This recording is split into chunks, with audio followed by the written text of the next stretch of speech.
Please silence your phones unless it makes a really funny ring, in which case leave it on, because it'll just break the tension at some point when everyone turns and looks at you. There's always one, and honestly, oftentimes it's someone that like is always fumbling, or it's in a bag somewhere and they can't get to it, and it just makes this weird ring, and it's like doo-doo-doo-doo, and everyone's looking around, and someone's doing this, and it's just awesome. I love it.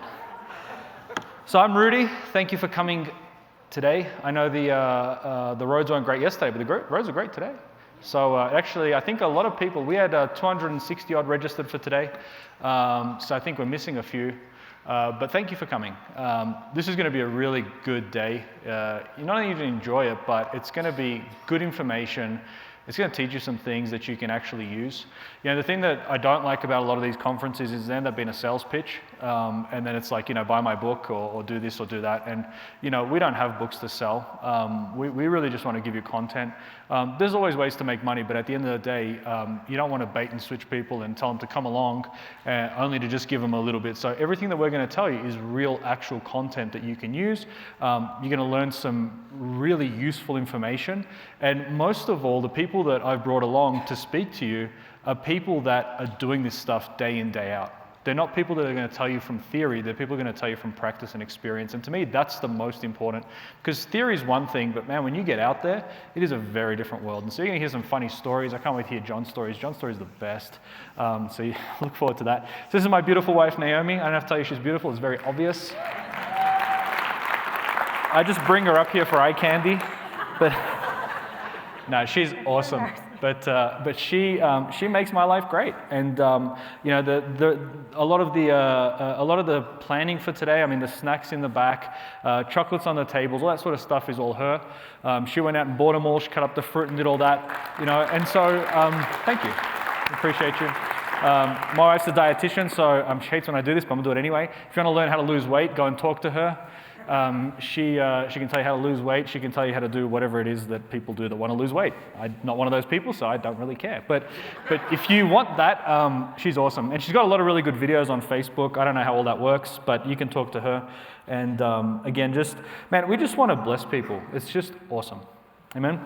So today we're going to talk about a bunch of things. Let's kick off. So I can't see that. Okay, so I have a business called Boring Investments.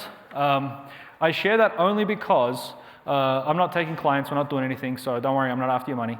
But the point of that is I've got a lot of resources and blogs and things on that website that I would encourage you to read. It's just good content, okay? That's why I would read it. Hasn't been updated in a while because I don't care about it. The reason I put the site together is that when I was really, really active with clients, I would get the same phone call every week, multiple times a week, and I was spending hours explaining why this, why that, how does this work? And in the end, I just got sick of it, so I just took a few days and actually wrote all these articles and blogs and things. So they'll just help you if you are interested in that. If you didn't register for this, if you turned up today and you didn't register, please take out your phone and send an email to info@boringinvest.com. The reason is there'll be slides from the presentation today that you may want a copy of. If I don't have your email address, I cannot send them to you. Okay, I'm not going to spam you. I've got better things to do with my time. But if you want it, great. If not, then don't email me. The other thing as well with this is it's Boring Invest, not Boring Investments, not Boring-Investments. People, you know, last time got it wrong, and they were like, "Why don't you send it to me?" Because you got the email wrong. So it's in red. It's boringinvest.com. And the other thing is, for those of you that registered, I'm going to try and fix it, but some of you, maybe about 15, couldn't spell Gmail. And so like when you registered, like I couldn't email you because Gmail was like 2 L's. Some of you think it's charisstudent.com, it's .org. Like just some things where you've entered your email wrong. So if you may have done that, please go back and do it again, and then that way I can get you the stuff, okay? All right, now here's the thing. I didn't lie to you. This event is free, okay? It's free. We're not charging for it. But what we do want to do is take up an offering for Andrew. And so if you would like to give, because Andrew provides this facility for us free of charge, the lighting, the AV, everything that we do. If you would like to give, it's going to go 100% to Andrew. We don't take any of it.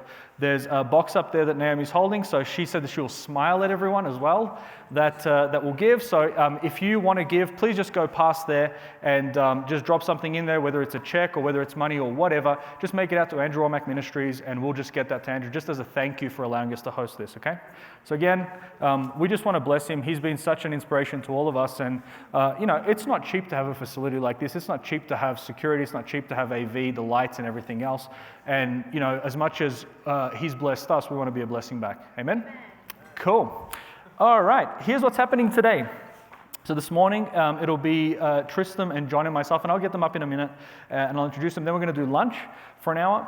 Then it's going to be, we're probably going to swap this around. It'll actually be Mike first, and then myself, and then we're going to do a panel. And please, as we're going throughout the day, write down your questions, especially because the group isn't like enormous. We can get through a lot of those questions, right? Because there's going to be a lot of things that come up today, and you think, oh, what about this? There's no point you walking away confused. The whole idea is ask that question. That's why we've given ourselves the time. And if we go over time, we go over time. Don't worry, I don't have to be anywhere. I don't know about these guys, but I don't have to be anywhere. So I will stay and answer those questions for you. Before I get into the content, I just want to bring up, come on up, Mr. Stevenson. So this is Kevin Stevenson.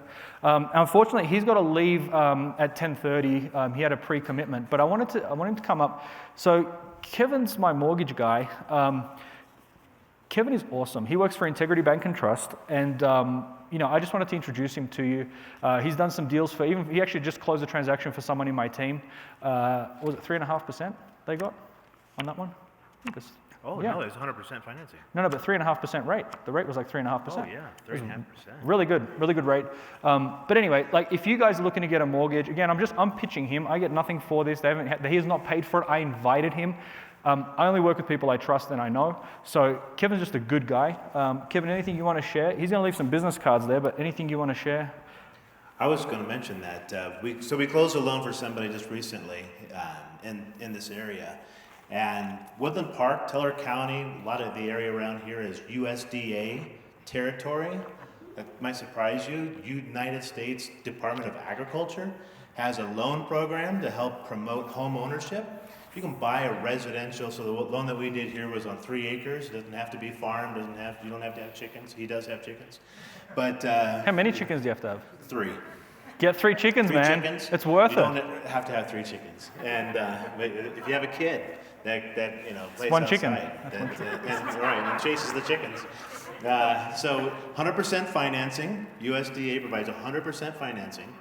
3.5% interest rate we got. And when we did put the purchase agreement together, we had the seller pay the closing costs. I think he got into this house with $1,000.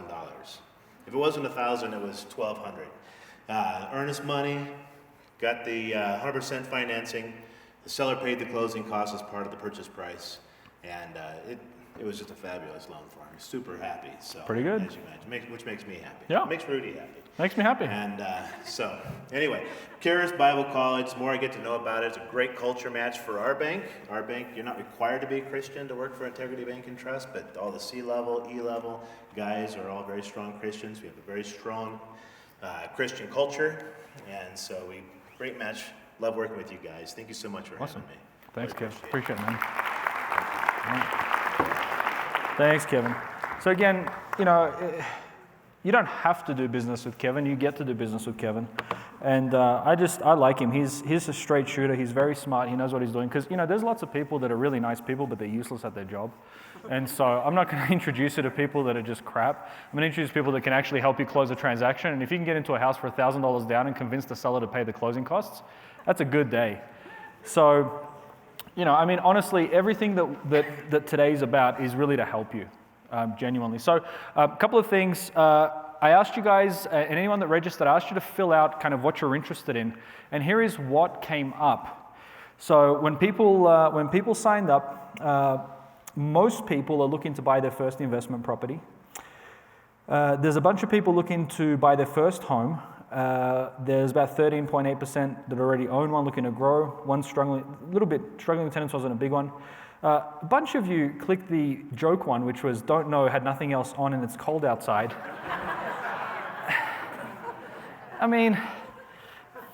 Thank you. It really gave me a laugh. If I was having a bad day at work, I went home, I checked this thing, I'm like, it's another one. And you know what's funny? I know who you are. That's what makes it even better. But a quarter of you said it's other, okay? Unfortunately, I can't think of everything that might come up, but we still want to make sure that we cover that other box. And so if you're an other and you came here today, please come and see me during the break and say, hey, I was an other and this is what I'm interested in, okay? So I've slightly changed what I'm going to talk about today, not so much with Tristan and John and Mike, but because what I was going to talk about was creative financing, and I am going to talk a little bit about that, but I want to make sure that I predominantly stick to what people are really interested in, which is getting into your first home or buying your first investment. There's a lot of similarities, okay? So I can use some of the creative finance around that, and I can talk about that at length at another time. But if this is what people are interested in, I'm not going to go off and talk about something else that people don't care about. Is that fair? Does that sound good? Okay? I want to be responsive to what you guys want. Okay, and then this was the other one, what specific areas of real estate, so buy and hold, flipping houses, wholesaling, managing tenants, asset protection, group coaching, mentoring, one-on-one coaching, mentoring. I'll talk about the coaching later on because we do have a coaching program that we did this year, and it was great, but honestly, it's a lot of work. So I'm going to provide a slimmed down version probably to you guys. I still haven't figured it out. I will figure it out by the time I speak. It's not, look, it's kind of not my main game, but I love doing it, and we'll see how we go. So I'm going to bring up John and Tristan. So can I get you guys to come up, please? Woo! So who in this room has met John and Tristan? Hands up. Okay, anyone else? No? Okay, so a couple of you.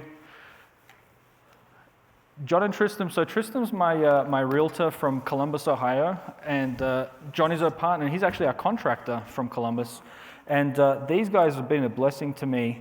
I just love them dearly, not just as business partners, but as friends. So they flew in, they covered their own expenses. I mean, they just came here to share some time with you and really give you the best of their advice. Again, they don't have any products to sell, but they're going to give you the real lowdown on property management, on buying and selling, and really on contracting. And these are the things you're going to deal with this stuff.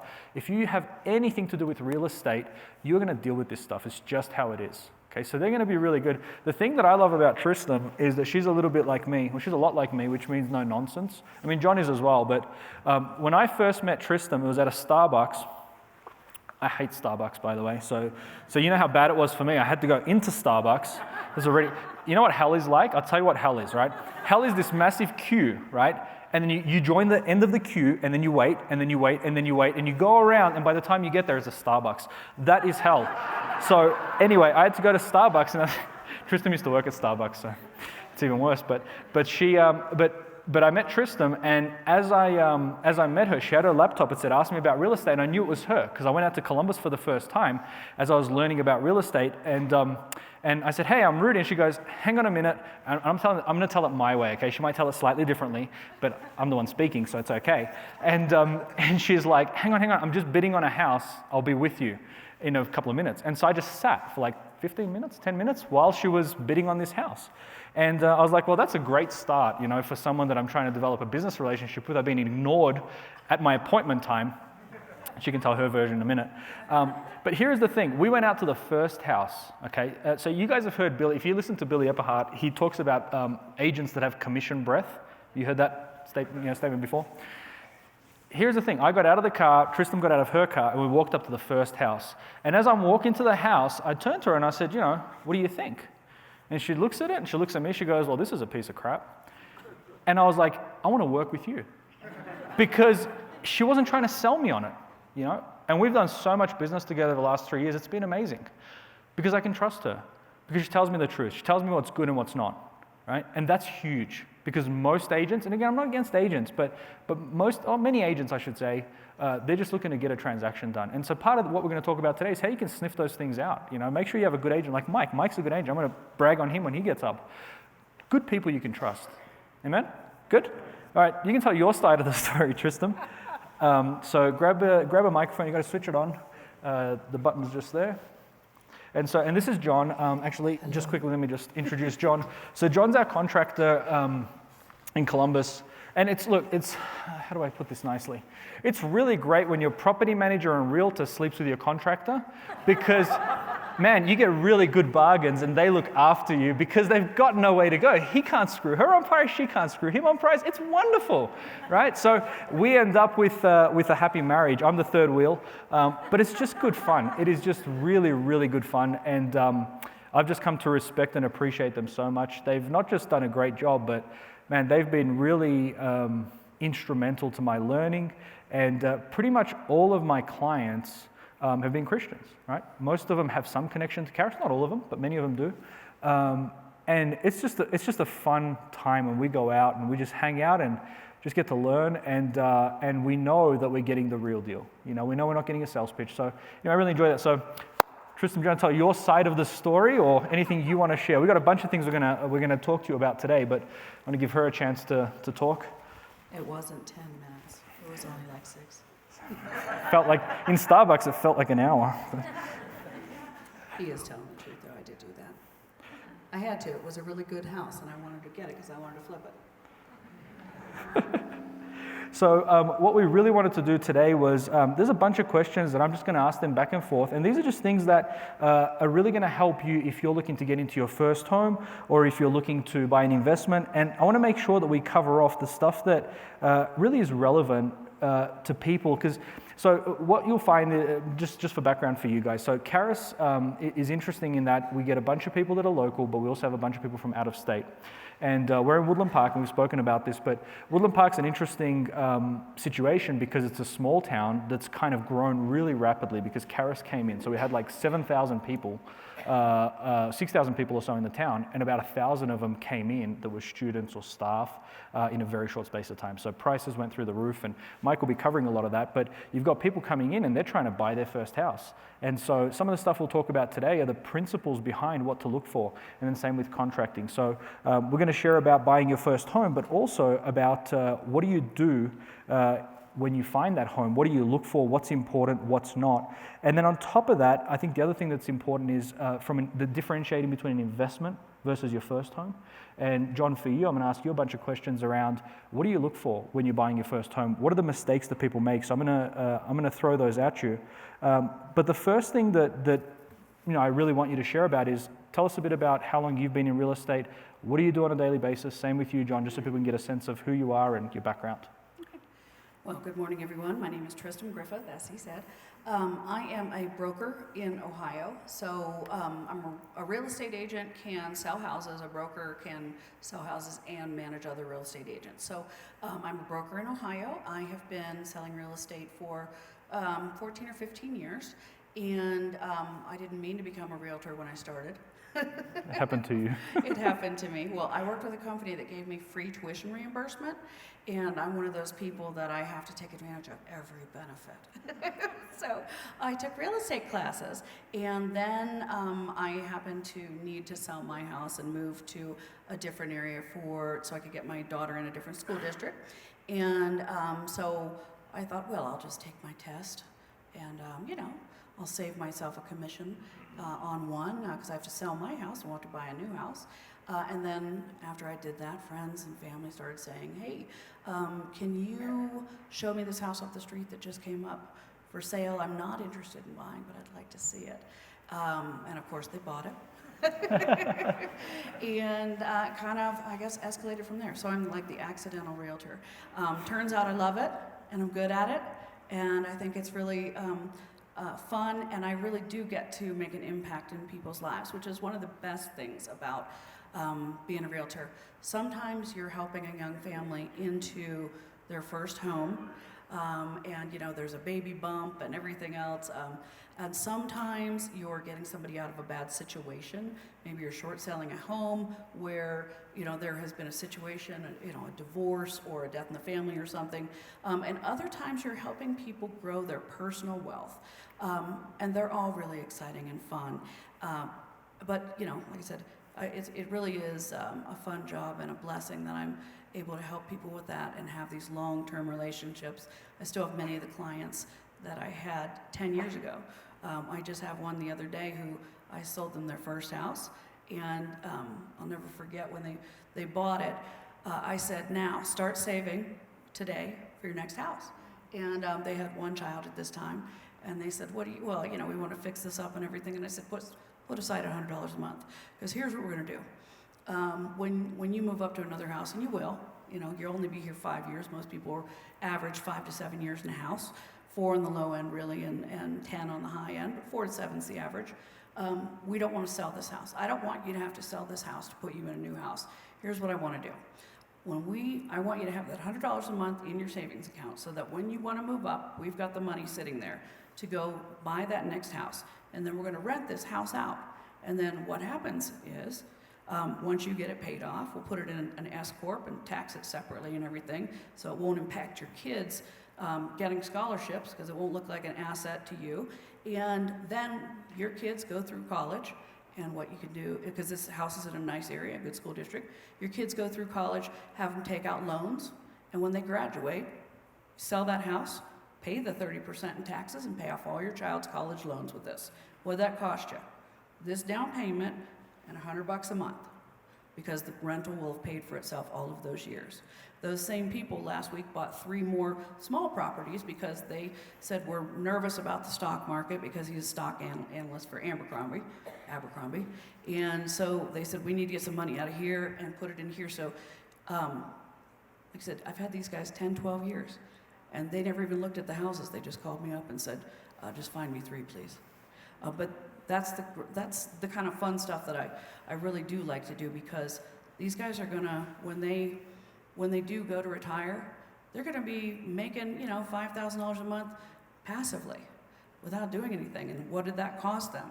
That 20% on 3 deals, 20% on their first house, and $100 a month. And that's gonna bring them in $5,000 or so a month for many, many years to come. So that kind of stuff gets me excited, because I know that I was there in the beginning when they just had one child, and we've helped grow their personal wealth. And that really, they're very appreciative, but it's really exciting for us, especially, watching a family grow and knowing that they're going to have a good retirement. That's awesome. Thank you. Yeah. That's really kind of what differentiates a really good realtor from just the average realtor. It's knowing how to structure things and being able to give you a life plan, being able to give you a way that you can grow, as opposed to just doing one transaction. Many realtors know how to do one transaction, but it's not enough. And there's so many fun things that you can do with real estate that you can't do in the stock market. And so that's really what makes real estate so exciting, is it's always different, but it's always personal. And so that's a really great story. And Tristan's got so many ways to save money on tax, on just creative, fun ways. And so I hit her up at the break, and she'll share some pretty funky ways that we don't want to do on camera. But there's some clever ways to do, all legal, but some clever ways to do some things. So that's excellent. John, do you want to share a bit about your background? Hi, my name's John. I didn't try very hard in college, so I ended up in construction. But I do love what I do, and there's something about being able to take a place that's falling down and turn it into something that a family actually wants to live in. And the neat thing about Cap Rate is there's a lot of choices in Columbus for rentals, but we seem to have a following. We've had 2 and 3 generations of people come. It's not the Hilton, it's not super high end, but they're good, decent looking homes that people are proud to live in, and I love being able to be a part of that. Yeah. So how long have you been in contractor for? I've been in contracting Your whole life? yeah, pretty much, I'd say 3rd generation. We started in commercial construction, doing store build outs, so nothing I've seen around here that I could relate with you guys, but grocery stores, we would build dollar stores, grocery stores, cell phone stores, pretty much any of the interior fittings and finishings for the stores. And then that kind of morphed into whatever this is that we're doing right now about 7 years ago with Tristram and kind of just getting our feet wet over in probably one of the worst parts of Columbus, Franklinton. That's fun.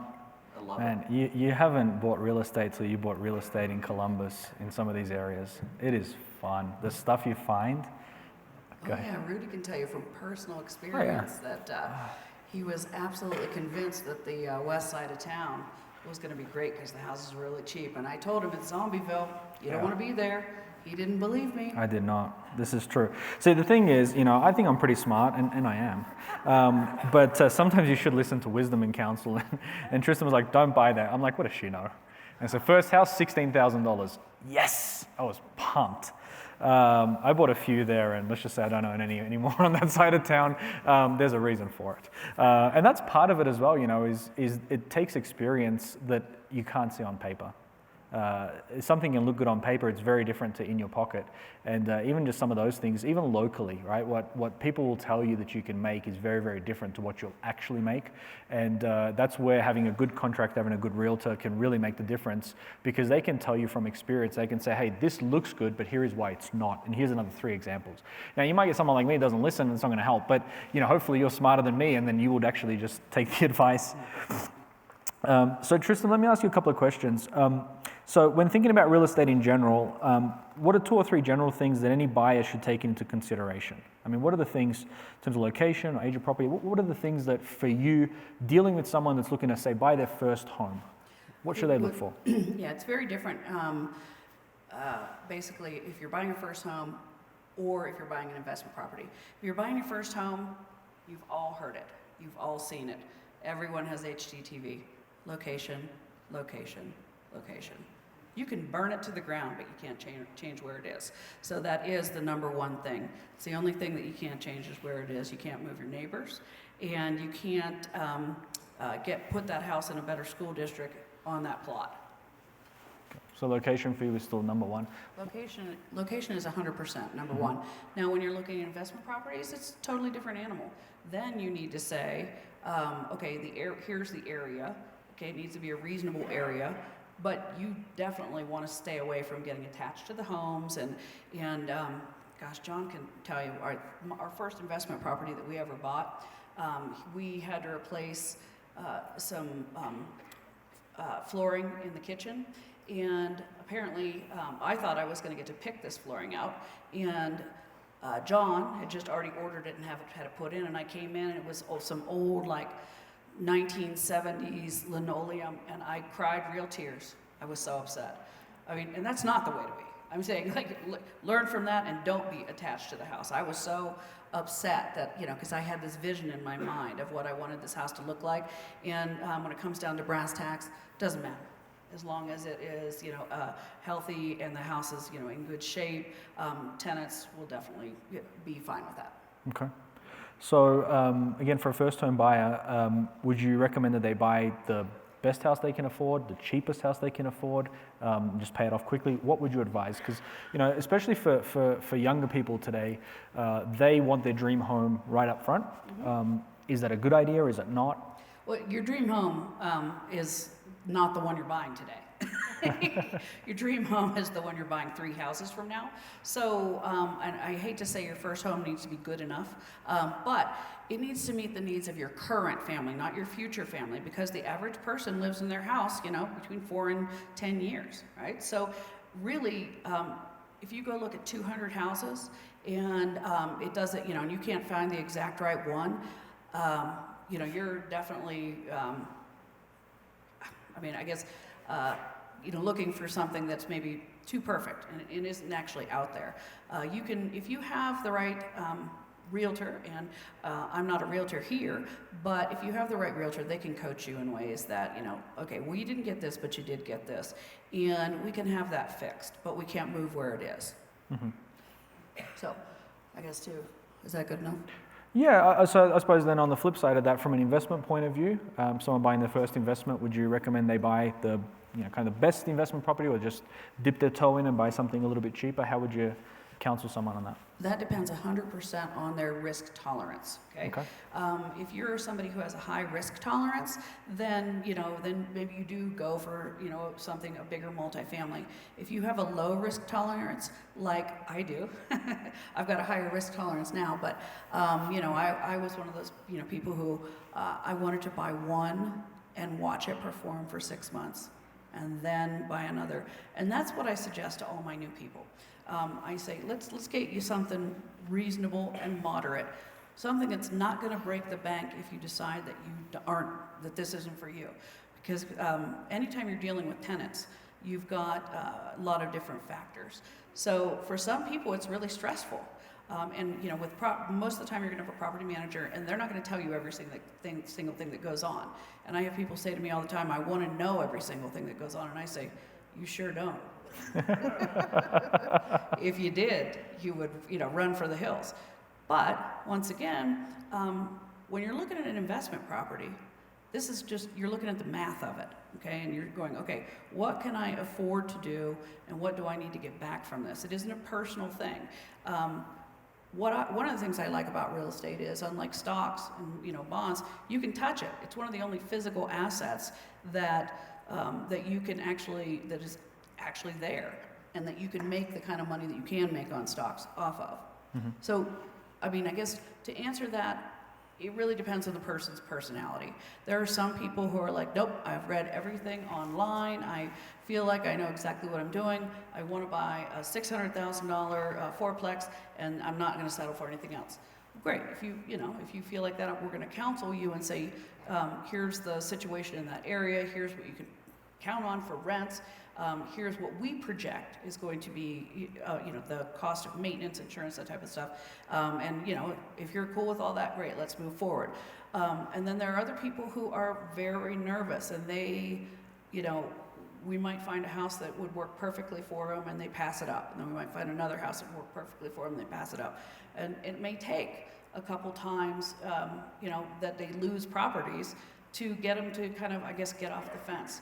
And then I suggest, wait 6 months. Let's see, make sure that you're comfortable with how it performs and the entire situation. And then you can get another one if you want. And it's buying a single family house as a rental is a lot of times much less expensive and a better way to get in with the least amount of money down, so that you can test the waters and see how you personally react to problems at homes. Yeah, and that's a big one, having worked with a lot of clients, you have to be honest with yourself. I've seen so many people say, yeah, my risk tolerance is this, until they get hit with 3 bills in a row. And then their risk tolerance is not that. And then when they hear that their tenant did that, really, they did that? And then they did that? And then they did that? Really?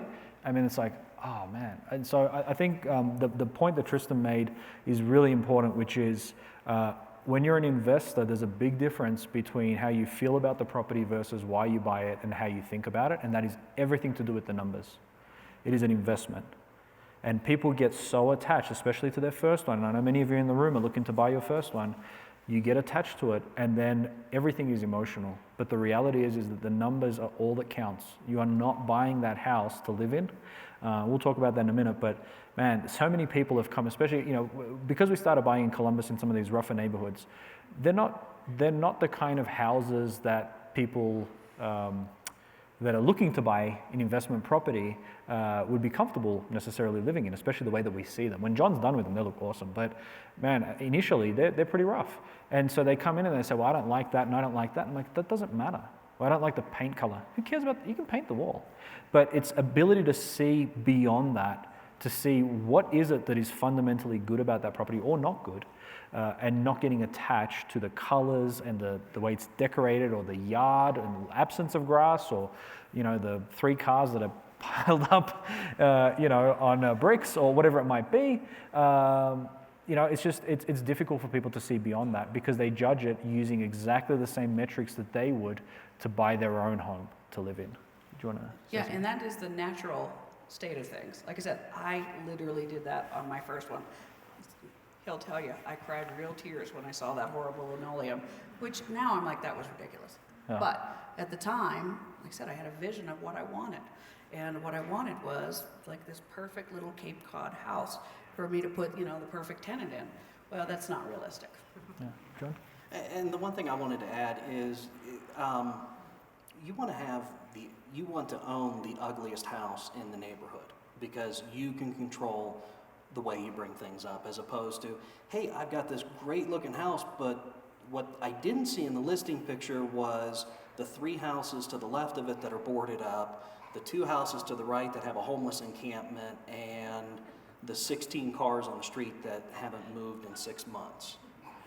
So you've got to get out there. Tight photos, the shots, the angles. They really are. Yeah. I mean, it's surprising what photographs well and what actual real life looks like. So get out there and do your due diligence. Don't just take it on face value. And it is a numbers game, but within reason. You need to know what else is going on around you. That way you can make an informed decision. 100%, and it does affect the numbers. I mean, really, the number one thing that I learned, and this depends on where you come from, okay? So if you come from, say, like California, or you come from some of these other states where real estate is expensive, generally speaking, geographically, in other words, it's just a good part of the city. But see, some neighborhoods, especially in Columbus, in certain areas, it's a street-by-street proposition. Sometimes it's an end of the street proposition. And so you'll see people, especially some of these turnkey companies, will try and sell you property sight unseen. And man, it kills you because they go in literally like the photo is the front of the house and then like that angle and then that angle because they don't want to show you what's going on. So the first thing that I do is I just walk the street before I do anything else. And I can tell, honestly, just having done it so many times and for so long, I can drive down the street and I can tell you if it's a good neighborhood or not in like 10 seconds.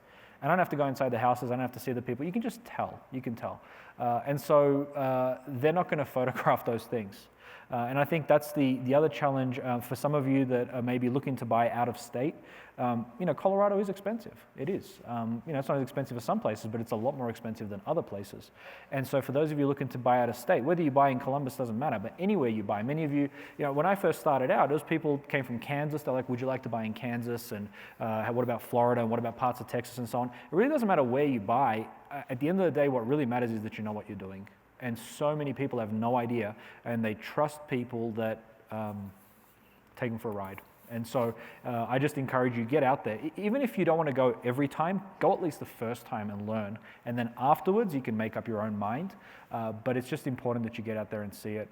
I went on maybe, 3, 4, 5 trips to Columbus before I ever bought anything. And same thing with my clients. Many of them do trust me to buy for them, so they will buy sight unseen. But that's because they trust me.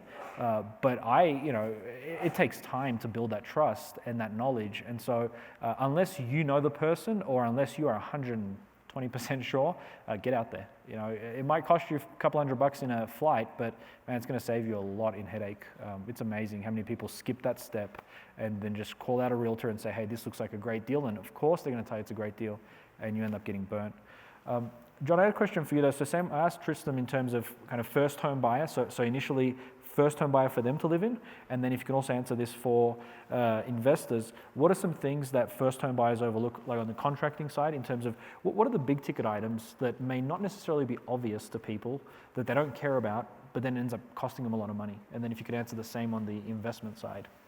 Well, with first-time home buyers, I mean, the assumption would be made that they're going to pay for an inspection on the property.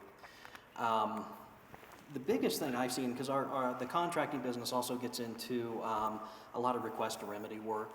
So we'll come in, 75% of the way through the transaction and fix the things that the buyer has asked to have repaired. I see a lot of deals, just from my outside world looking in, a lot of deals fall through because people get scared of the little things.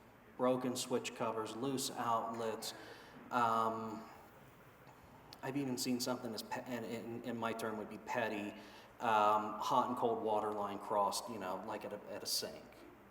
And So like the cold was on the left. Yeah, because when you get your inspection report, you're going to see it's 3 pages, and whether that house was built in 2019 or in 1919, you're going to have at least 20 some items on there minimum. And I've seen a lot of people go, oh, I can't live here because this is just, there's 35 items on here. Well, did you really look at them? This is stuff you could do on a weekend with $50 to Home Depot. Yeah. But the major stuff, I would tend to, fall back on the home inspector because that's what they're there for. They're going to nitpick and go over that house top to bottom because they don't want to get sued by you. Mm-hmm. But big stuff would be your mechanicals, furnace, hot water tank, roof, structural problems. I don't know if you guys have basements out here. We do. Okay. We do, some places. Almost everything in Columbus has a basement. It's odd if it doesn't have a basement. So we run into a lot of what would be classified as like a structural issue. So bowed basement walls, stair step cracking, Beatty Contracting has gone in. We've actually lifted 2 houses and replaced, sections of basement walls clear down to the footer. It's stuff that can be done. It costs money. Those are extreme, examples, but for the most part, you got a little bit of bow in a basement wall. I've been doing this for myself since 2011. Never seen a house fall down. Never seen a house, where the door stopped opening, 6 months after you move in. So, it is a big ticket item, but don't let stuff like that scare you. Okay. So if people were just if you could give people 2 or 3 kind of things that they could write down, that if they're going to go right now and buy a house to live in, that they should be concerned about if those things show up on the report, what would they be? Furnace, for one, furnace, air conditioner, because those are 2, $5,000, $8,000, replacement items, and anything structural. Okay. But outside of that, like roof and things like that? The roof would be another thing, but I mean, again, it's not difficult to get a roof replaced. You have structural issues, now you're involving an architect, an engineer, and possibly, some other outside vendors. It's not something where you can just pick up the phone and go, okay, well, let's go ahead and get this changed. Right. So then, question around inspections, because this is something that I see, and I know it's different, when you're looking at an investment versus your own house to live in. As a contractor, and I know it's, you typically get on the back end of the inspection report, so you then receive it, and what is your opinion, not about a specific inspector, but inspectors in general? What is your take? Do you think that they're being too harsh? Do you think that, where's the middle line? Do you get what I'm saying? They're in the business of fear. It's the same thing with, I don't know if radon's an issue out here, but, I've never known anybody in my life to get cancer from radon or, grow a 3rd arm or extra foot because there's radon in the ground. Yes. The home inspector's in the business of fear. Yeah.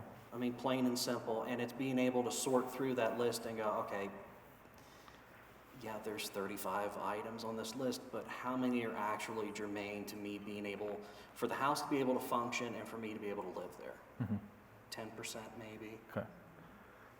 So would it be fair to say that 50% of things, just as a rough rule of thumb, 50% of things you see on an inspection report are not necessarily a big deal? No, not at all. The person is there to do their job, and that's what you're paying them to do, is to literally go from top to bottom, front to back, and find every single thing that's wrong. And so I think one of the reason why I asked this question, why this is important, is many people miss out on good deals because they're afraid of the inspection report. And so here's what's going to happen. You're going to go in and you're going to do an inspection, and let's say that you're in competition for a property. And say the 3 of us are all going in, and Tristan goes in, gets an inspector, John goes in, gets an inspector, I go and get an inspector, and Mike's selling the house.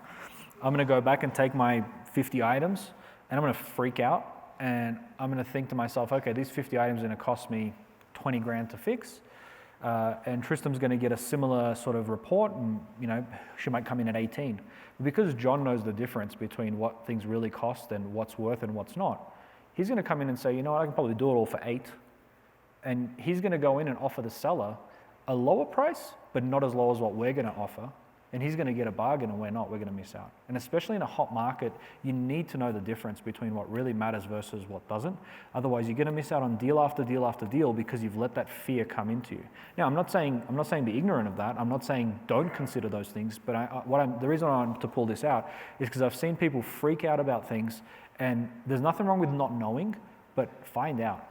Go and talk to someone that you trust, even if it's a third-party person, someone that you trust, not necessarily the agent. And again, this is nothing against agents. Please hear me.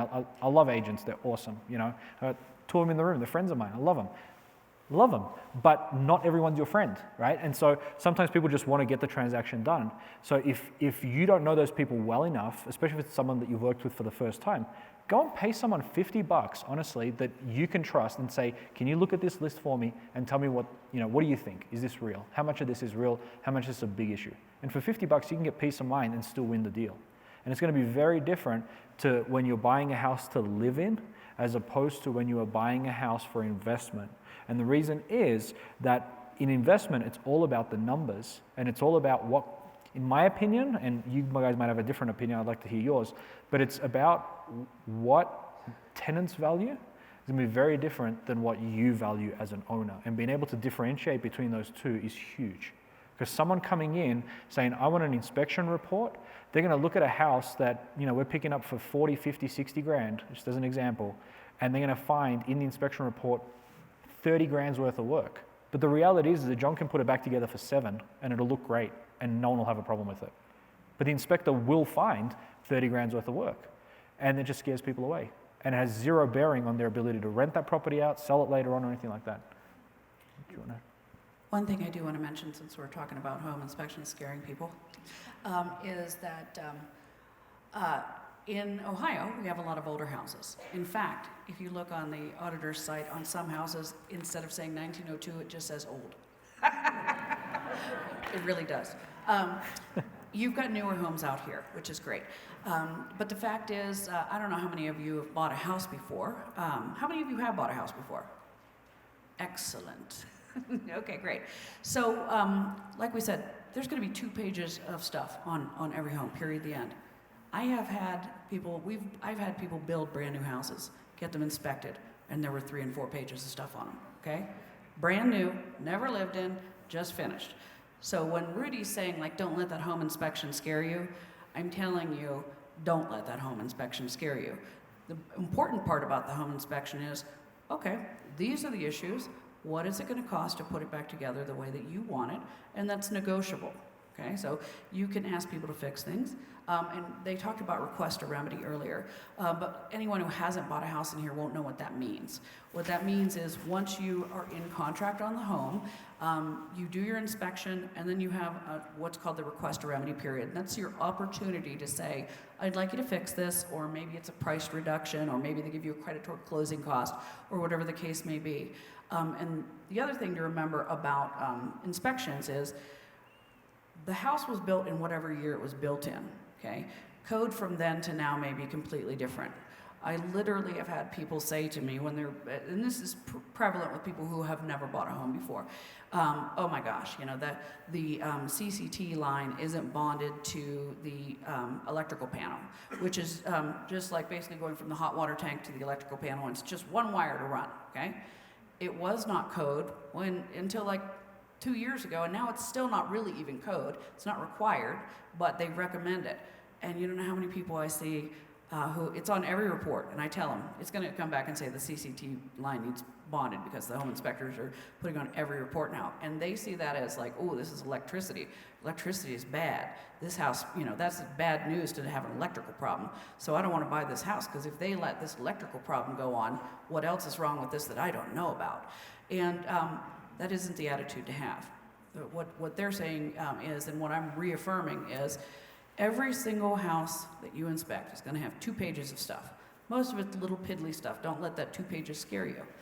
Find someone you trust, or have a contractor that you trust to look at the list for you. And most of the time, 75% of the time, your real estate agent is going to know. Because if they've done this for more than probably 5 years, they're going to have a good idea, and they're going to have already done plenty of contracts before that where they needed to get a CCT line bonded, and they know that it's, you know, $275, and they can just tell you that right off the bat. So, you know, most of the time your realtor's going to be able to help you, but you can do, as Rudy suggested, and get a contractor and say, hey, for you to give me an estimate on this list, what would it be? I just not to be down on home inspectors, because I mean they are a critical function of the buying process. But last week, maybe 2 weeks ago, we did one. Had to let the guy into the property, come back a couple hours later, lock up, make sure everything's secure. And he comes out and he goes, man, this is one of the nicest places I've inspected. I go, well, thanks. You do the work? Yep, did this, that, and the other. And 3 days later, I see the inspection report, and there's 25 items on it. I went, what are you talking about? But yeah, he went over the top to go, hey, you guys did a really great job. Looks great, great inspection. And I get 25 items. Well, they have to justify the fee. Yeah. I mean, that's the biggest thing. You know, if you send someone in there and they come back with 3 things, the person paying for the inspection is going to be like, really? Like, did you do your job? And I know sometimes that sounds funny, but that It's their job to find things.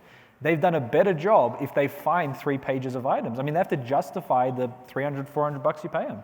That's absolutely true. And I will tell you this, and I don't know how you guys do it here in Colorado, but every time I list a house, I walk through and I say, okay, the puce-colored bathroom, no bueno, you got to fix that.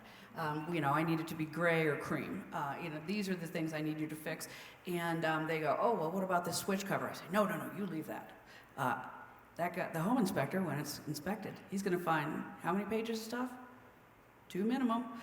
Give him some easy stuff, because if he can't find anything and he's taking your furnace apart, you're going to be in trouble.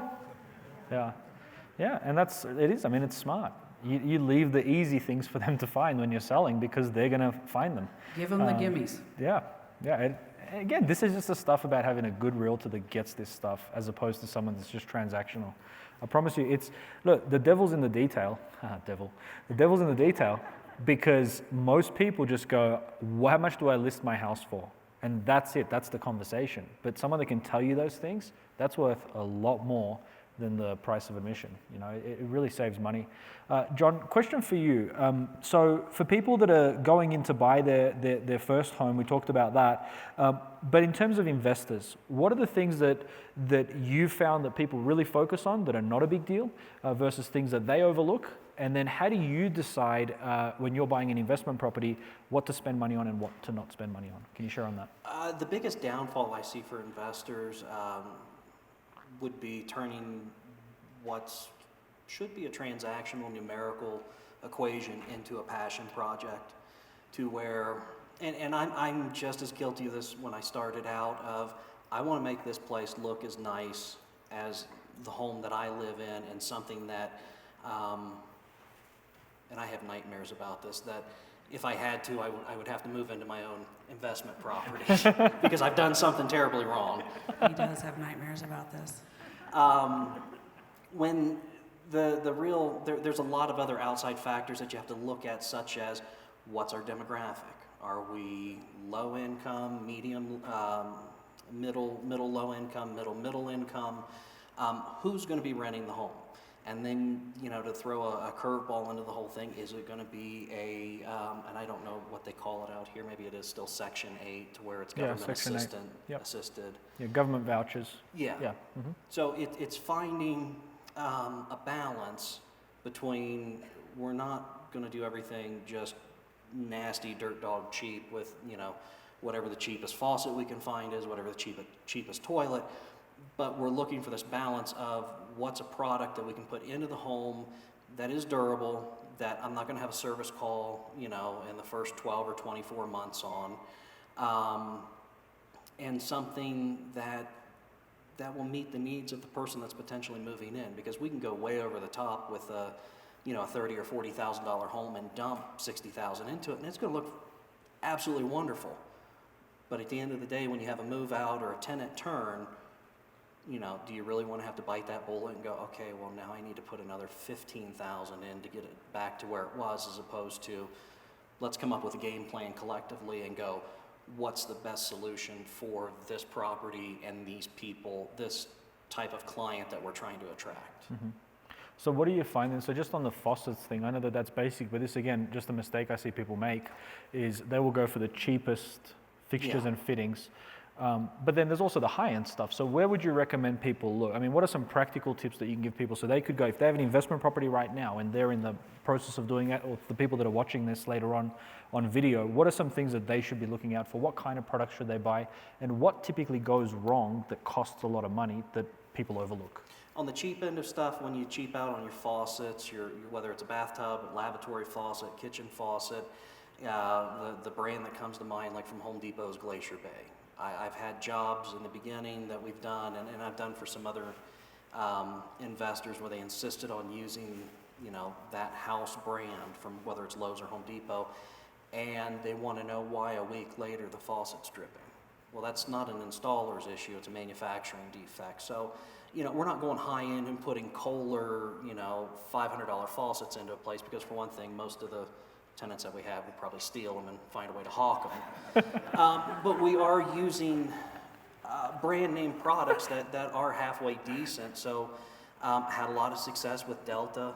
Delta Foundations, Moen has a low-end line where you're looking at, you know, a $30, $40 price point. Yeah, it's not $12, but, you know, providing somebody doesn't rip the handle off, that faucet should last you about 10 or 15 years. And when it does need service, you can get parts for it, so you're not replacing the entire thing, you're just doing a service call. Yeah. The other big wear and tear items in the house would be the kitchen. Probably, about 3 years running now, we've switched to IKEA. I used to be staunch about, you know, we'll use in-stock cabinets because they're cost-effective, they're easy to get, we can the logistics of the whole thing, it's fantastic. Well, thankfully, which I've been fully indoctrinated into the IKEA lifestyle, we use IKEA cabinets. And I just had a turn over in Linden where we're at. So when you say a turn, what you're saying is a tenant moving out and another tenant moving Yes. in. Yep. And some of the doors were swelled up, one of them was cracked, so in the past I would have had to have gone and bought a brand new sink base just to take 2 doors off of it. I went to IKEA, it was $8 for one door, $8 for another door, and about 30 minutes of my time. So your service call price point stuff came down quite a bit. And then to go along with like forward thinking and forward looking with the life of your property, later on down the road when you want to be able to sell it, and you want to sell it as not just another investment, but maybe to an owner-occupant, this is the thing I like with IKEA, it's a la carte. You can go in there and buy high-end doors and give your kitchen a completely different feel without having to tear everything out and start over.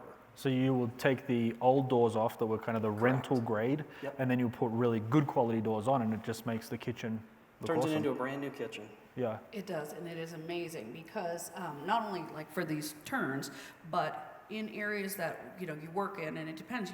You may have a different function for that house down the road. I mean, one of the primary areas that we work in, we could buy $50,000, $60,000 houses a couple years ago. They're now like 80, but first-time home buyers are moving into there. Okay, and we're getting $125,000 for a house that used to be 50 or 60. So if I've got that IKEA kitchen in there, and I go, okay, this is a 3-bedroom, 1-bathroom home with a two-car garage, I can re-rent it out for $950 a month, or I can sell it for $125. I have to give my client the options. Like, hey, so just so you know, your house is appreciated this much. It'll cost me $5,000 to make it into a first-time, home buyer home. What we're going to do is we're going to go in, we're going to put, just repaint the place, and then take off all the doors in the kitchen, put on brand new, bright, shiny IKEA doors and pulls, and it literally does look like a brand new house. And you do an open house, and people are, so excited. And I know you guys are probably all going, "Are you kidding me? $125,000 first-time home buyer house?" Because it's probably what, $450 out here, maybe. Somewhere around that, yeah. But these are in areas that aren't awesome, but are up and coming. But my point being, when he's talking about these IKEA cabinets, is you can literally take it and make it look, go from a C-grade home to pretty much an A+ with those glossy cabinets, and it doesn't cost you that much. So, kind of repurposing your home, if you will, and making some money off it without actually an unintentional flip, is what we call them. And that's one of those areas where, again, if you start with the end in mind and see where that property could go, because oftentimes what makes a good investment today in 5, 10, 15, 20 years may actually be a great area that people are buying in. When you talk about gentrification is really turning a not so good area into a much better area. Well, if you've thought ahead and done something like this, say put an IKEA kitchen in, you can go back in 5 or 10 years time and make it suit what that area is looking for without having to rip out the kitchen and spend so much more money. And these are those things that most people don't think about. It doesn't occur to them. They see it as this is going to be an investment forever, but what if it's not? And sometimes it's better to spend a little bit more money up front than it is to try and fix it in the back end. And again, that's where you have to have that wisdom and have someone that you can trust that can teach you those things, that is not just after you spending more money. So a good example of this is a property that I was renting, probably the first one that we did, first or second, the one that we did on Dysart. So there's a property on Dysart Avenue, and I remember we redid the floors, we did new carpets, and the toilet was okay. But John came in and said, you need to replace this toilet. And I said, is it leaking? And he said, no. But if you look at the base of it, there's all this caulking. It looked like they'd caulked it 3 or 4 times, and they had tried to fix it multiple times in the past.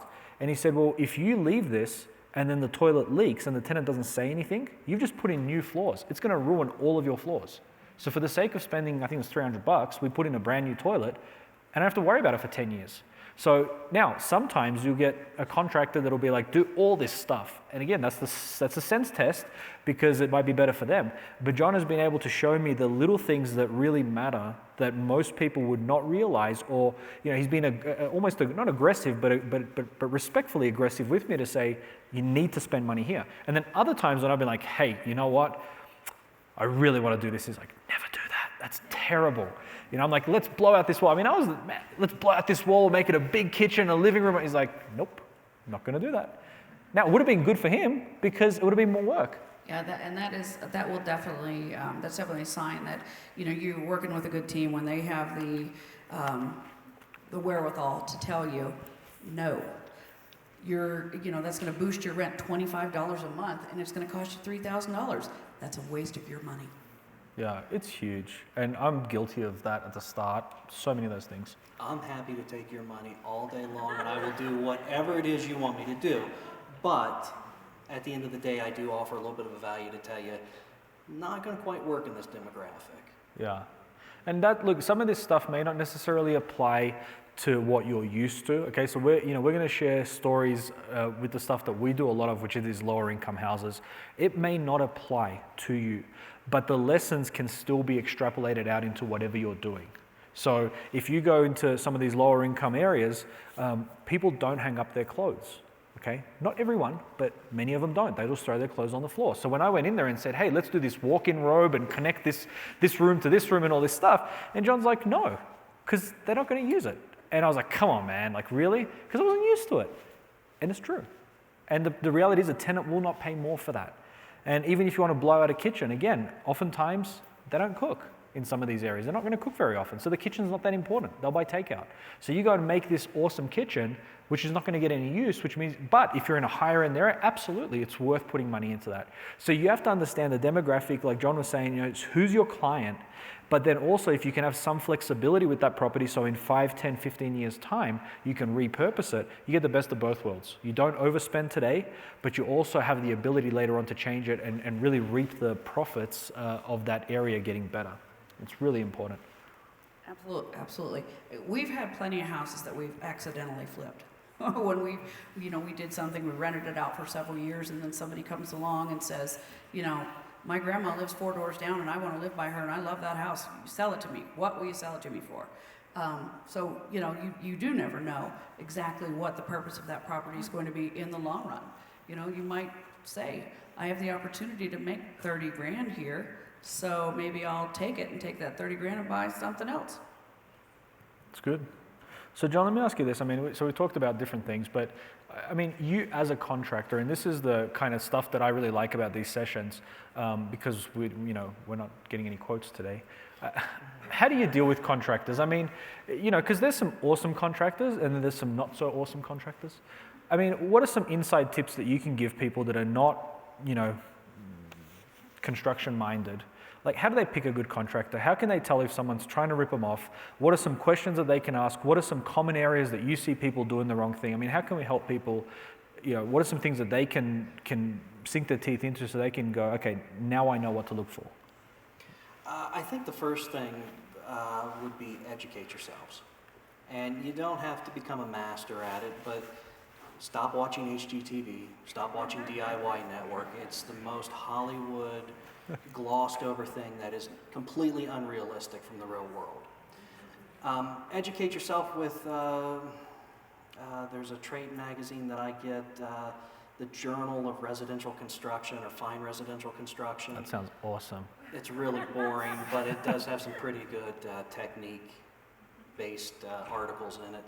And rely, I don't know who's going to, take their money, jump out into the world and try and do everything themselves.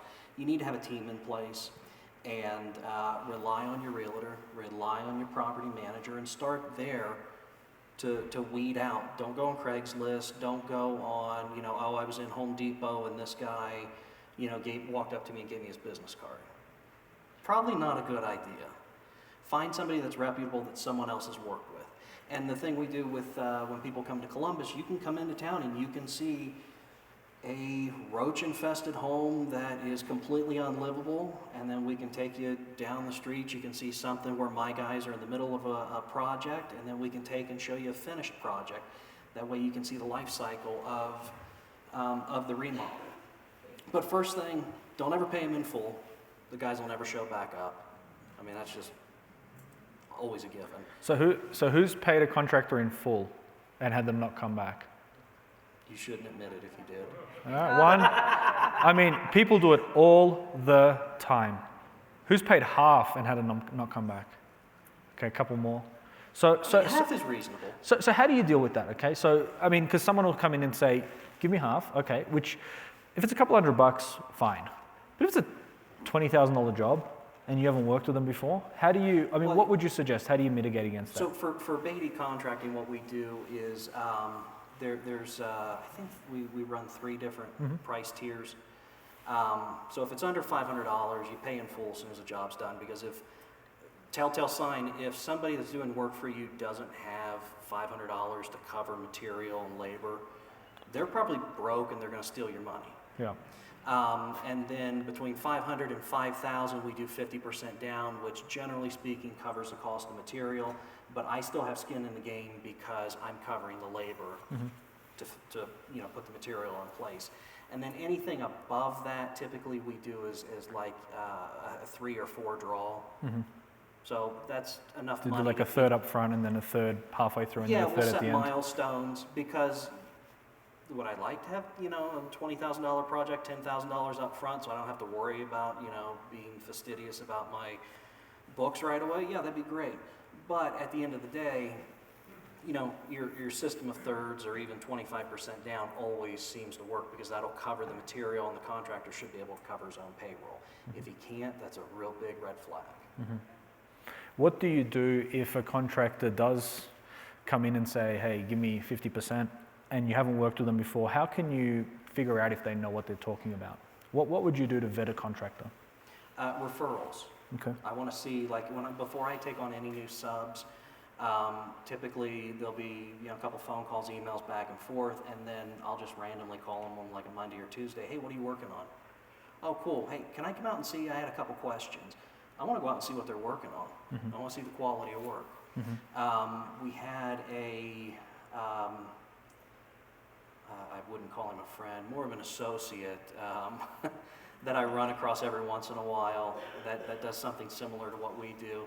And he decided that he was going to take the cheapest contractor he could find and pay them, I think it was 50 or 60% of the job, of like a $25,000 job up front. And he walked in and he couldn't figure out why the bedrooms were painted and the rest of the house, the drywall wasn't finished.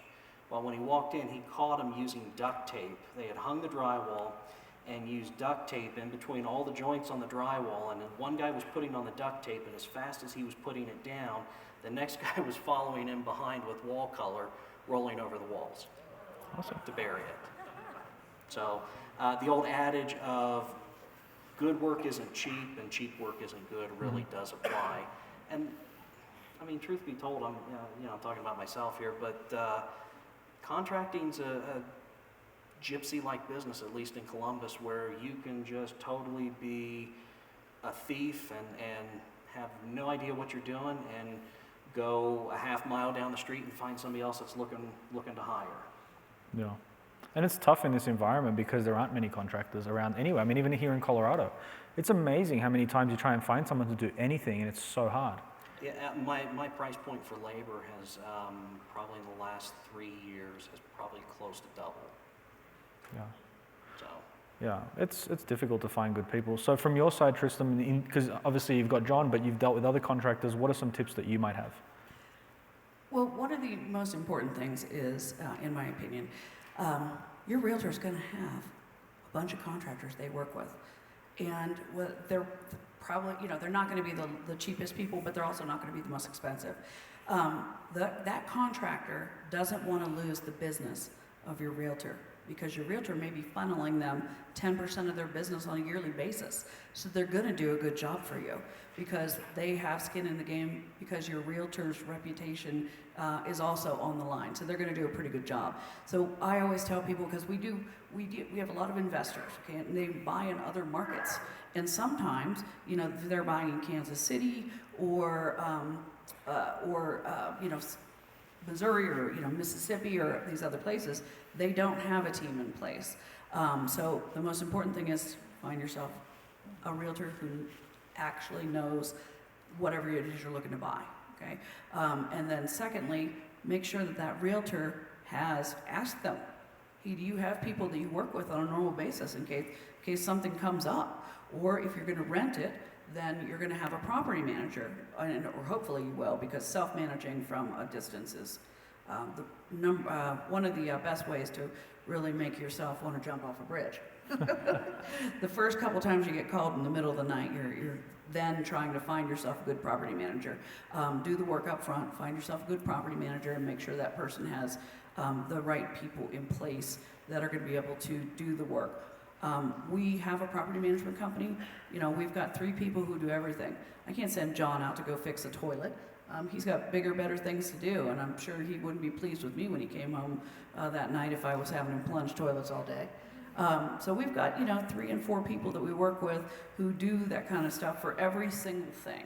So because sometimes, and I'll give you an example of in Ohio, a couple years ago, we had a cold snap and it went to -8, and we had, I think, 26 furnaces go out the same weekend. Well, one guy can't handle 26 furnaces, right? You need to have several different people on the team to handle that. So that's something that when you're doing your pre-work, okay, and you're looking to put together your team, which is the person you're going to buy through and who's going to manage that property, that those people already have that work done so that you don't have to make those phone calls and find your own contractors. That's good. So Tristan, for you, I know I asked John this, but I'm just coming back to the realtor piece quickly. How do you advise people to pick a realtor? What's a good way to pick? How do you know if a realtor knows what they're doing, knows what they're talking about? Because in the same way that contractors come and go, realtors come and go, you know, the market's good right now. A lot of properties are selling. You see people come into the business, and then you also see people come out of the business. What are some tips that you would give people into how to vet a good realtor? I hate to say this, but good realtors are really hard to find. I don't know how many times I've sold a realtor a home, plenty, from their, like, lived in different states, where they're saying to me, oh my gosh, I can't believe you're going to show me 35 houses, and, you know, you did the calls for this and that, you know, because they just don't do it in their home state. Like, in Florida, you just call the listing agent to see a house. That's crazy to me. I'm like, how do you know, the buyer could walk in, and, you know, the listing agent could sell them, you know, the house that's got a million problems with it, and then you're the one stuck, you know, cleaning up the pieces. Really, the best way to pick a good realtor is, number one, first, figure out what you want to buy. If you're buying an investment property, find out where you want to do it, and then speak to realtors that sell in that area. And how do you know that? You can look, you know, you can make some phone calls to different realtors. You can look on Zillow and see who's selling what where. But wherever it is that you want to buy, you want a realtor who already works that area. Your realtor isn't going to, depending on what you're doing, your realtor isn't going to relearn everything just to sell you one house somewhere outside their zone. So to get the best representation, you need to have somebody who already works in that zone. Now, if you're buying your first house or you're buying a home to live in, the same rule applies. You want to go, this is where I want to live. Who sells there? Okay? And that's critical because they already know the homes in the area. They will be well apprised of what a good price is and what a bad price is, you know, what's overinflated, and they'll have off-market opportunities where, I mean, I don't know how many times we have stuff that comes up where it never even goes on the market. We just sell it to somebody else we work with because we work with the same people over and over and over again. But once again, identify what you're buying, figure out where you want it to be, then find somebody who already works that area. That's, you know, probably the most important thing for either type of home you're buying, in my opinion. So most people do the opposite. They go and find the realtor and then they say, this is what I want. And then that person goes off and tries to find it. And that's the challenge. They don't have the knowledge of that area. Yeah, and you can't know every area. I mean, we live in a huge, small town, and we specialize in certain areas, and there are other ones where we don't. And like I tell people, we have a lot of people that we work with, and so sometimes they want to buy commercial. And a lot of times I just say, look, it's not my niche, and I wouldn't want to do the wrong thing by you, so I'm going to refer you to a commercial agent who already works that area. Even though that's losing me potential commissions, I'm going to refer you to somebody else because it isn't worth you losing or you being upset with me if I didn't do the right thing because I don't have the background knowledge. That's good. That's good. So I want to talk a bit about managing tenants in a moment, because that's always the fun part. That's when the stories come, right? Managing tenants. And if you've ever had rental property, the stuff that people get up to is insane. But it's funny. But before we do that, obviously, so you operate out of state, and so, well, out of state for people in Colorado. And so if someone wanted to buy out of state, and not necessarily in Columbus, but just anywhere, what are some tips that you would give people that are looking to buy out of state because they're priced out of this market or for whatever reason they're looking at? What are some tips for those people? Well, there are a lot of good markets. Columbus is not the end-all be-all. It's a great market, and it's the market I use because I live there and I know it, and I buy properties. That is one thing that I think is important when you go to find a property manager or a realtor in another city to work for you. Do they actually own property? Do they own rental property? Because if they don't, they are not going to have the same background information than a person who does. One of the reasons that I feel we give a lot of value to our clients is we have gotten spanked left and right by tenant situations. So we have, 10 years of renting homes to other people, of experience and things that have already happened to us that we don't want to happen to you. So, if the realtor that you're working with actually owns property, they're going to be able to best, give you better advice about where to buy and what the important things that are there, because they themselves would have done the same thing that we have done, which is we own property, we have owned property, and we've seen tenants do every manner of crazy thing. So, like when we were talking earlier about the west side, where Rudy was absolutely, just bent on going to the west side and buying some houses there because they were cheap, and I was going, it's all fun and games, until you actually see the numbers. It's great that you can buy a house for $25,000, and that you can put somebody in there to rent it for $600. What you don't know is that person will only pay rent for 2 months, and then they'll move out and they'll destroy the place because they're mad that you threw them out, and you have to do everything that you just did all over again and spend $8,500 to put in all new carpet, fix the toilet, put in whatever they stole, and hopefully they didn't steal the furnace or anything, repaint the place, and then put another tenant in. And how much you get a month on that? $600, great. So you made $1,800 a month, and then you got the pleasure of spending another, $8,500. That's the kind of stuff that if you got the right person, the right team, they'll be able to say, don't do it, don't do it. And just to be fair, I did tell him repeatedly, under no circumstances should you do this. And he said, well, too bad, I already paid. Yeah, the first one I actually bought it, and I told her afterwards. She's like, have you seen this place? I'm like, yeah, it's awesome. But here's the thing as well: is you have to be smart about what risks you're prepared to take. This is a $16,000 home. What's the worst that could have happened, right? I mean, really. Don't get me wrong, it's money, okay, but it's not money, right? And that's where I see some people, they rush off and they'll buy a $300,000, $400,000 home as their first investment. If you lose money there, that's going to cost you a lot more. $16,000, everyone has to decide where they're at financially, but for me, $16,000 would not have buried me. I could have afforded to lose that if I had to. And so at the end of the day, it wasn't a huge risk for me. But was it smart? No. Well, I'm not going to tell you that. It actually worked out really well, that one. So that one actually worked out really well, much to Tristan's disappointment, because she didn't want it to work out because she hated the west side. So look, the west side, it's not good, okay? It's not good. Everything else was a mess. But that one actually worked out really well. I had the same tenant in there for 2.5 years, and I actually made good money on it. And I think the house was only shot 3 times. I think. Yeah, like 3 times? No, that isn't true. 4 times? No, 3 reported times. Oh, I'm sorry. Remember, we had 2 roof leaks, and when we got up there to look Yeah. at it, it was because there were bullet There's holes, bullet holes, in, yeah. the roof. Yeah. But look, this is just part of the fun, right? I mean, there's nothing like getting a phone call saying that your house It's has all been about shot. the learning. It is about the learning. Yeah. Yeah, it's just awesome. Why don't we roll the, do you want to roll the clip? Well, Yeah. let me speak a little bit to the first-time home buyer thing, Yeah. just for Yeah. for the people who are looking to buy a home. There are some things I talk to my clients about, and I just want to review them with you. So if any of you in here are looking to buy your first home, just a couple of pointers. These are obviously we sell in Ohio, but this is pretty universal. So the most important things, and these would just be my quick tips: location. Okay. Once again, location, location, location. And then you've got to take your own family's needs into account. Sometimes you want to be in a specific school district. Other times you could buy a different house and send your children to private school. That's the kind of stuff that you as a buyer need to figure out beforehand. What your willingness is basically for risk for yourself. Okay.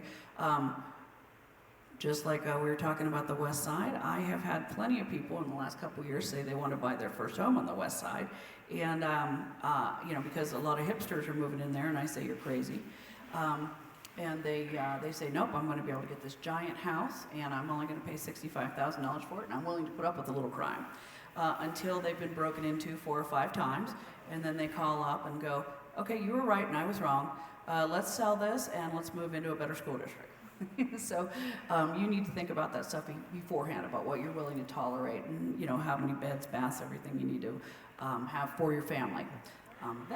So sorry, just quickly. So I'll send you guys this list. We'll give it out to you. Just send me that email if you're not on the thing, and we'll get. So just listen. You don't have to write this all down. We'll make sure we get it to you. Yeah, I did give Rudy a written copy of this.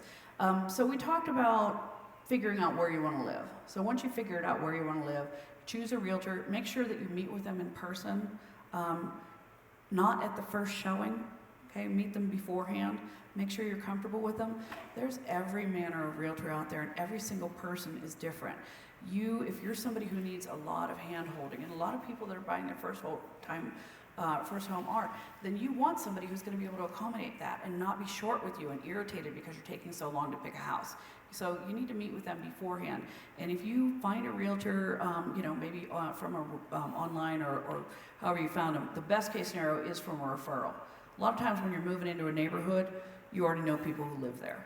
So you can ask your friend, hey, I want to live in that neighborhood. What realtor did you use, and do you recommend them or not?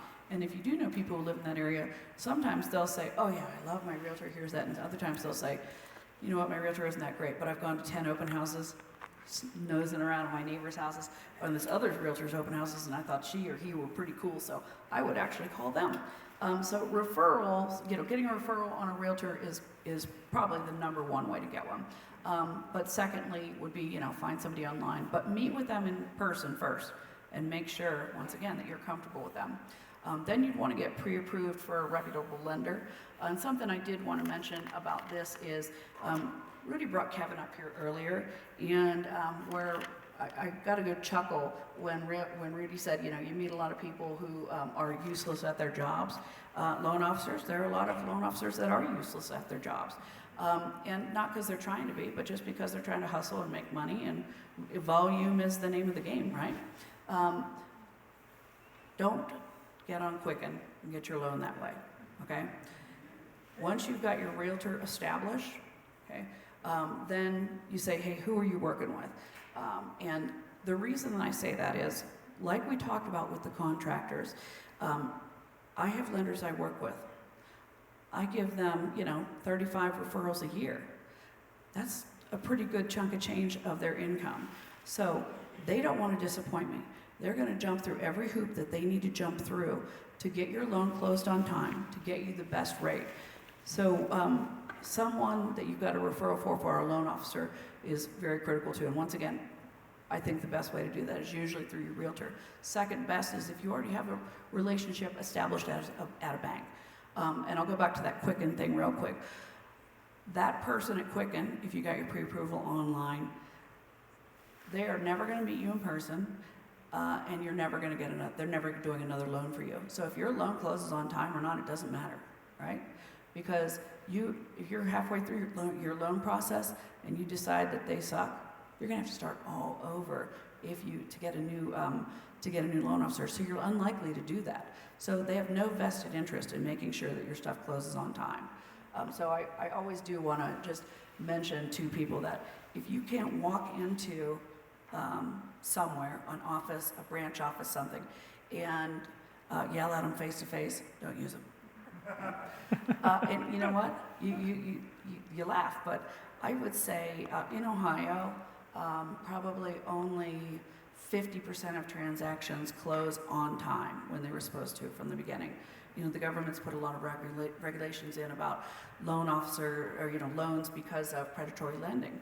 So there are a lot of hoops to jump through. If you don't have a good loan officer, you're not going to close on time.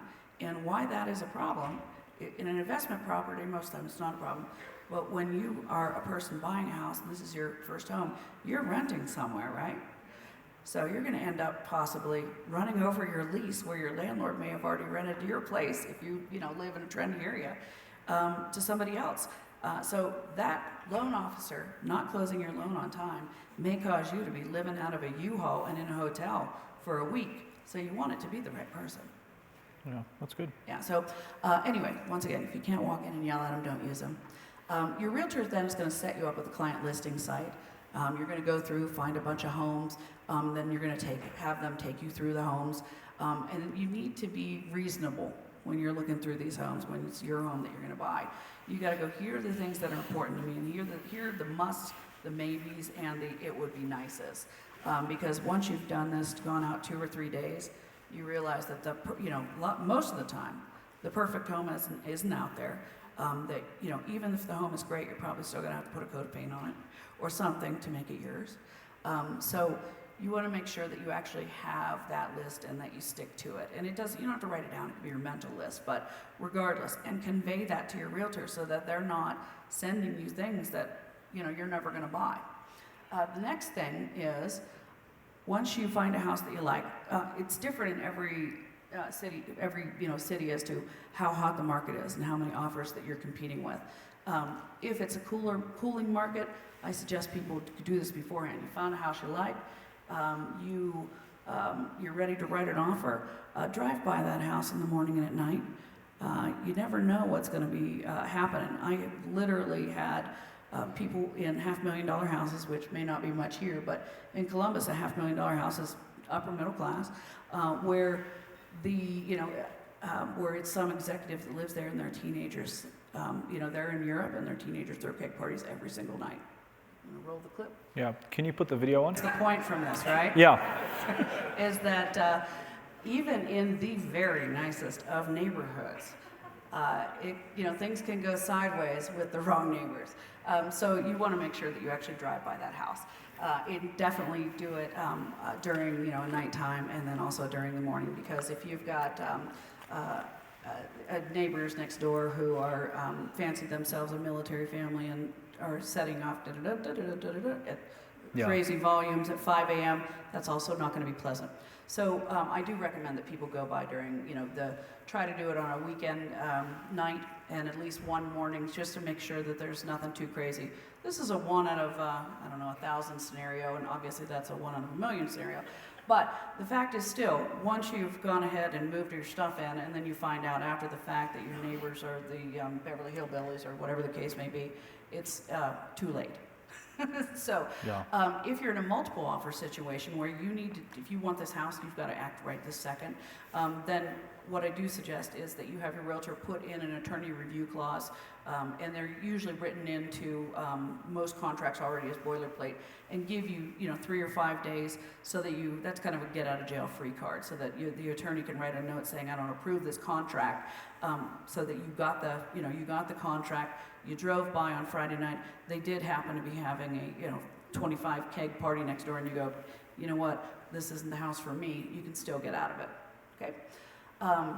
Then you also need to make sure that you're checking for flood insurance. I don't know whether you guys have that out here. Not Well, that probably much. only in the canyons and stuff. But in Ohio, sometimes you definitely need flood insurance. And then getting those home inspections is pretty important. Once again, your realtor is going to have some inspectors they work with. It's about to be a law that, or at least in Ohio it is, that we have to provide 3 inspectors if we give you any inspectors at all. If we provide you 3 inspectors, it's inspectors we work with. We're not going to give you somebody who does a bad job. So you not even have to look for your own inspectors most of the time. So I would say those are, and then also, checking your insurance beforehand on the house and making sure you always get 3 quotes because, I've had people go to buy houses on their primary residence where the same company, one of them was, $800 a year and the other one was $1,600 a year. So you need to check. And your realtor can also help you with that. Most realtors aren't insurance professionals, but they can help you look and go, okay, this is apples to apples. Or they'll at least have an agent that they work with on a normal basis that can look over the policies for you. Okay, so I think that's pretty much the tips on my first-time home buying. Okay, so let's, we've got about another 15 minutes before we break for lunch. So I really want to talk about managing tenants because it's something that most people are good at buying the house, or are comfortable with buying the house, but they think the tenants are just going to be just like them. And most of the time, people that are first home buyers were tenants once, and even first time investors are tenants once. And so they see themselves as that is what a tenant is. But they're, who laughed? Yeah, there's a very big difference between how you see yourself as a tenant as opposed to how tenants are in some parts of the market. So I want to talk a bit about that. So first, before we talk about managing tenants, talk a little bit about leases. So what are some things that it would be good for people to be aware of as pertains to a lease, and what are some things that you've been caught out on that you now include in there that people might not think about? I don't know if we have time for this. This could be all day. I always joke about our leases. Sorry, it's a joke. I always joke about our leases anytime anybody asks me, can I see your lease? I always make them sign a non-disclosure. And the reason is because to come to the lease that I have right now, we have probably ourselves lost about $50,000 over the last 10 years to make sure, like on things that have actually crept up that we've ended up incorporating into our leases. So a couple of important things in leases is, first off, if you're going to be working with a property manager, which if you're doing out of state, you probably will be. If you're doing it here in Colorado, you can get an attorney to give you a lease. But do ask the property manager for their lease before you sign on, so you want to make sure that you're being covered. Some of the things that you need to look for in leases are obviously length of lease. There are many varying schools of thought on length of leases. How we do our leases are, the lease length that you get is dependent on your application. So a tenant applies and we are vigorous in our background checks. Now that doesn't mean that, if you're sketchy or, you have not sketchy, but if you have one thing that I would consider a negative that we won't lease to you, it just means that you maybe won't get a longer lease from me until you've proven yourself. So a lot of people like 1-year leases and that's it, or there are a lot of people who want 2-year leases. I don't want those. I don't ever want those unless I, specifically have a tenant demanding it from me, because market conditions fluctuate quite a bit, and things with owners fluctuate quite a bit. And there might be, we talked about earlier those houses that sometimes you buy it and you rent it out for a while, and then you decide, hey, the market just shifted so much in that area, I want to sell it, and I'm going to make a lot more money on that house if I put a owner occupant in it than I'm going to put a tenant in it, so I'm going to sell that house. Well, if you're locked into a 2-year lease, you're going to have to buy your tenant out of their lease. So that's one of the reasons you wouldn't want to do a 2-year lease. But if we've got an application that is a good app and they want a year lease, then we're going to give them a year lease. If we have an application who maybe they want a year lease, but I look at them and I say, okay, they have a dropped eviction in the past. It didn't go through, okay, so they didn't get all the way evicted, but they have a dropped eviction. That tells me a couple things. That tells me that they didn't pay their rent or were combative with a landlord at some point. And they figured out a way to go to court, because if it's gone through, so that I could see it was dropped, they definitely have gone to court. And they know then that they could wiggle out of it at the end by making an agreement at court, so that the eviction doesn't go on their record. So what that tells me is this person's already been through this procedure and they know it's not that bad, okay?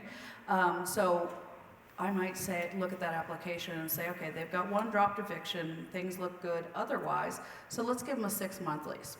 And why you would do that is because it's a lot easier to just give somebody a 30-day notice and say it's time for you to go, it's not working out, than it is to evict somebody, and it costs a lot less. So the length of lease is dependent on what the application looks like. And like I said, we have no problem going month to month.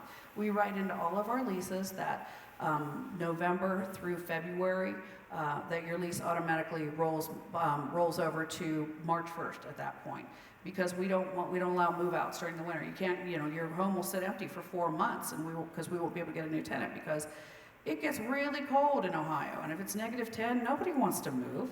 So our leases all say, if you've got a year lease, maybe it starts March 1st and your lease is up March 1st of the following year. But if your lease started, say, November 1st, and it was going to end October 30th of the following year, you really didn't get a year lease, you got a 16-month lease, because our leases say, if you moved out October 30th, no problem, but if you even rolled one month to month, you're there until March 1st. And that is just, once again, because we don't want vacancies. Vacant houses get water breaks. Vacant houses get broken into. We want all of our houses tenanted. Okay. That's good. Yeah. So, so then with respect to the way that you deal with tenants when things go wrong, let's give people some of those tips, because it's all great when everything is great and then the tenant stops paying. I mean, what are some tips on how to deal with that? And then how do you deal with evictions? And John, I'd like you to come in on that, because there's some fun ways that you deal with evictions that it helps to have a John. Well, obviously you try not to evict people. And we actually do very few evictions because of the way that we do our leases. And I would say we actually have more, I would say we probably end up evicting people more because they feel like dirty and combative than we do for lack of payment. We have cleanliness standards that are written into our leases. And so we will actually, we go and look at the property, and we know you're not going to pick your clothes up and put them in the closet from 10 years of experience that tells us that in lower income areas that they are unaware of what a hanger is. But sorry, what was that for that one?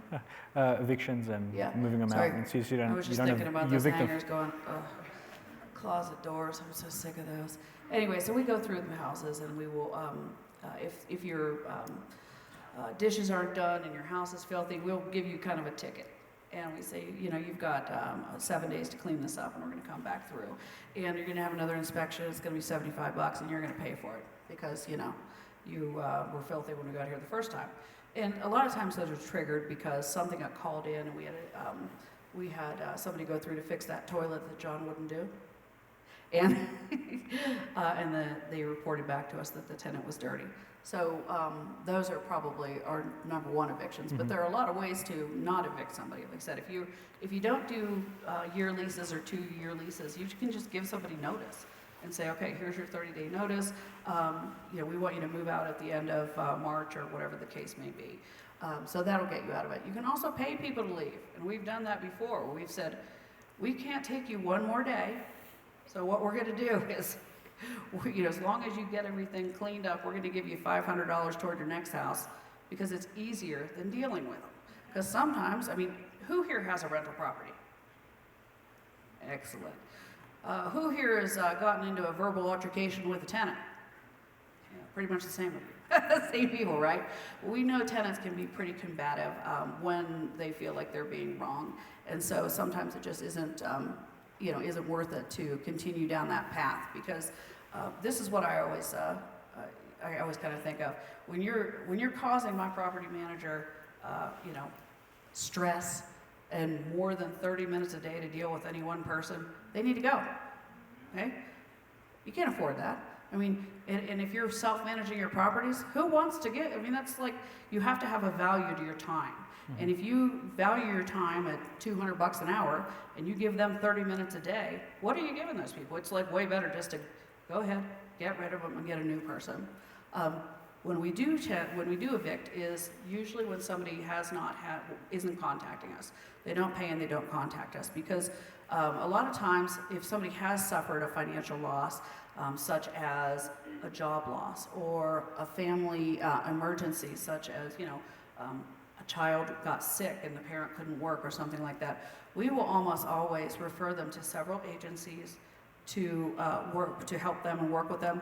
And we've even gone as far as to, hey, guess what your job is next Saturday and for the next 4 Saturdays? You're going to come to work with me and you're making phone calls. What are you doing? You're calling prospective tenants for all the leads that come in.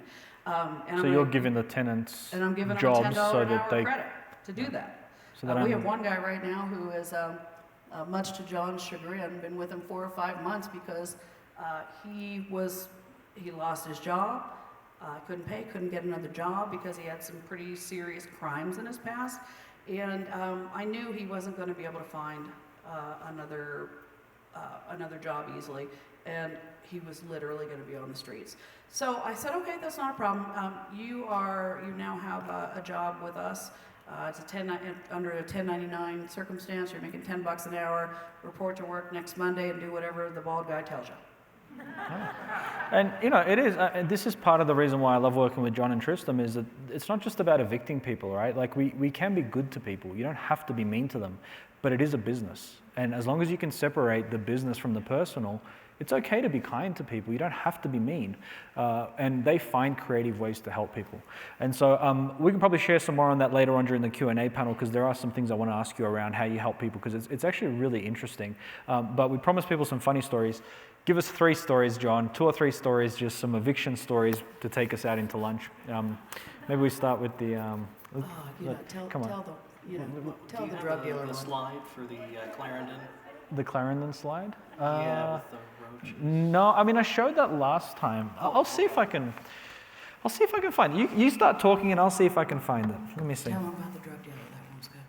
Well, we had a tenant pass away in the hospital and got word from another tenant that some people had moved in. And it's pretty obvious when people are selling drugs out of a place. There's a lot of foot traffic at all sorts of hours and things like that. I mean, it's pretty obvious. So we went over to check on the place, and of course, there's a security camera above the door, and they had taken the dryer vent out and put a little sliding door on there, and it was like you were going to a fast food drive-through. So you'd walk over, look at the camera, tell them what you want, put the money in, and then they would do the transaction through the wall, and away you would go. Some of these schemes are pretty good. I don't know how many times that I've told Rudy a story, and he's like, oh man, good on them. That's ingenious. It's pretty smart. I mean, come on.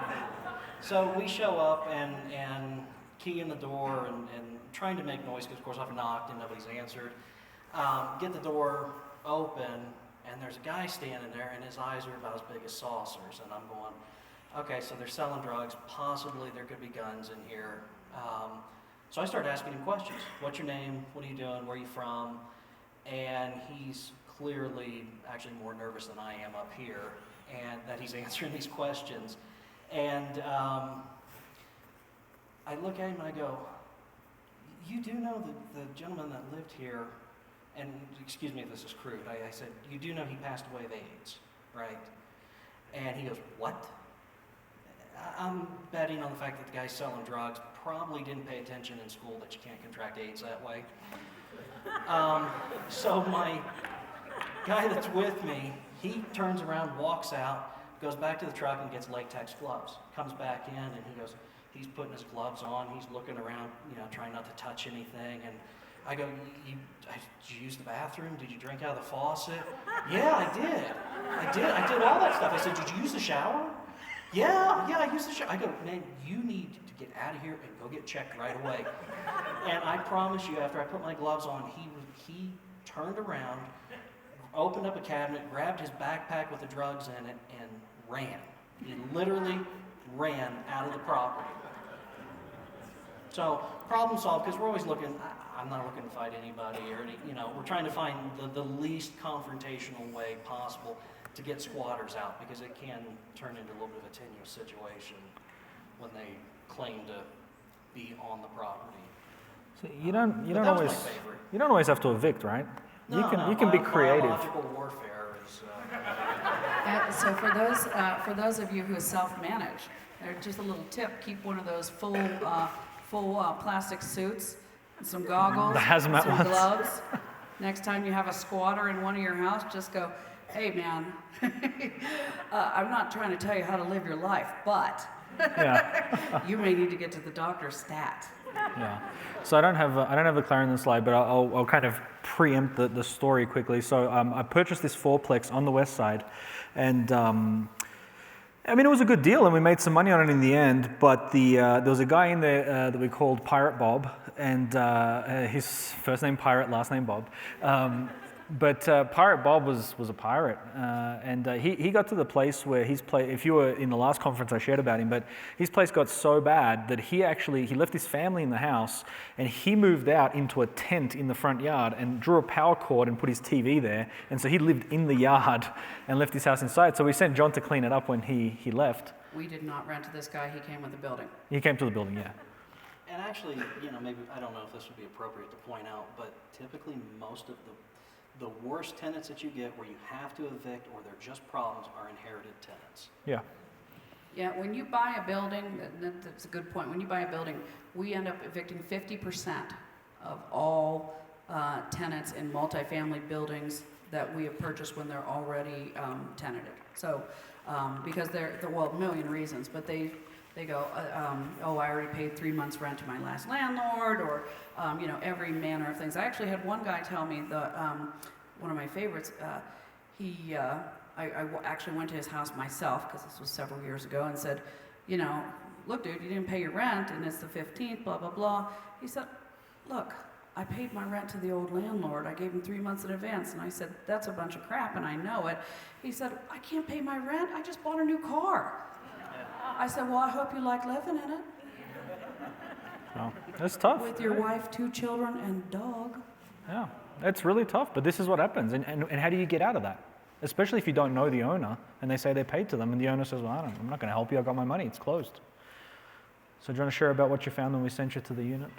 A biblical level of cockroaches. It was, you could open the cabinet doors and they went from being, they're oak doors on the outside, and when you opened them, they were black and brown and they crawled. And I mean everywhere. It was so bad that we actually found an albino cockroach in the kitchen. So when you think about that statistical anomaly, it's like, there's a lot of cockroaches here. But my favorite part of the whole day was I picked up some day labor to actually do the lifting, and this guy was, the man himself was the size of a refrigerator. He's giant, and he's moving this double door refrigerator out through the house and outside to the dumpster, and he's walking it out. And I said, man, you better be careful. I haven't opened it. I bet it's full of bugs. And he's standing in front of it with the doors in front of him, and he hits this spot in the concrete, and the whole fridge lurches forward towards him. The doors open out, and it was a sea of cockroaches covered him from about his chin all the way down to the ground, and they were alive. He screamed like I've heard little kids in a department store scream, and took off running. So it's just fun. It's just fun. The amount of, see, you cannot get that in the stock market. You just can't. Every day is different. Every day is different, And look, I mean, the whole purpose of this session was to give you some stuff that you can think about. We're not going to give you just the sugar-coated everything is great. When it's great, and don't worry about it. But there is a lot of stuff that happens, and my goal in holding meetings like this is to give you the unvarnished truth. And look, I mean, is it worth buying real estate? Absolutely. Can you make money with real estate? Absolutely. It is awesome. But don't just listen to the hype. Don't just listen to everything's going to be great all the time. You will deal with cockroaches, or your property manager will, all right? You'll deal with bad tenants. You will deal with stuff. But ultimately, if you have a good team, if you have people that know what they're doing, and you have the right perspective, most importantly, you can be successful. And so we've just hit 12, so we're going to close this session off here. There'll be plenty of time for Q&A later on. So what I would suggest you go and grab some lunch. If you brought lunch with you, fantastic. If not, if you want to go out, go out. There isn't anything provided here. Feel free to to ask Tristan and John any questions if you can catch them during the break. Give them maybe a couple of minutes to run to the restroom if they need to. But we'll start again at 1, and the next 2 sessions are going to be a little bit different. So it'll be myself and Mike. So Mike's going to come up next. And Mike is awesome. A lot of the stuff that Tristan and John shared, just stay up there for a sec, guys. That Tristan and John shared, he knows this stuff. I mean, these guys are excellent. And so he's really going to talk about what the market's going to do in the next 1 to 2 years. And so to me, that's a key thing for many of you that are looking to buy in Woodland Park, Colorado Springs, or maybe Denver. Hopefully not Pueblo. Not a big fan of Pueblo, but anyway, you may want to buy in Pueblo, whatever. You can make money anyway. So I'm going to have him share after lunch, and then I'm going to talk a bit about creative financing, and I might do a little bit of asset protection strategy as well, because it's all well and good to make money and then you lose it because you get sued and you don't know how to cover yourself. So I'm going to talk a little bit about that because that was of interest to people. Then we're going to do the Q&A panel after that. So is there anything that I'm missing, Naomi? No. So if you enjoyed that session, actually, did you enjoy the session? Yeah? Good. Well, I want to thank these guys again. Like, they paid their way to come out here, and it was just to give you guys some insights, and they're real things, So I encourage you, if they don't run away, then please, please give them some space. But at the same time, feel free to ask any questions that you might have. Again, we will do the Q&A panel later on, and then and then if you want to give towards today, just to help cover some of the cost of today, again, it completely goes to the ministry. Come and get a smile from Naomi. Drop a check in there, drop some cash in there on your way out to lunch. But thank you. Let's break, and let's please be back for 1 o'clock so we can keep going. It's going to be a really good session this afternoon. Thank you.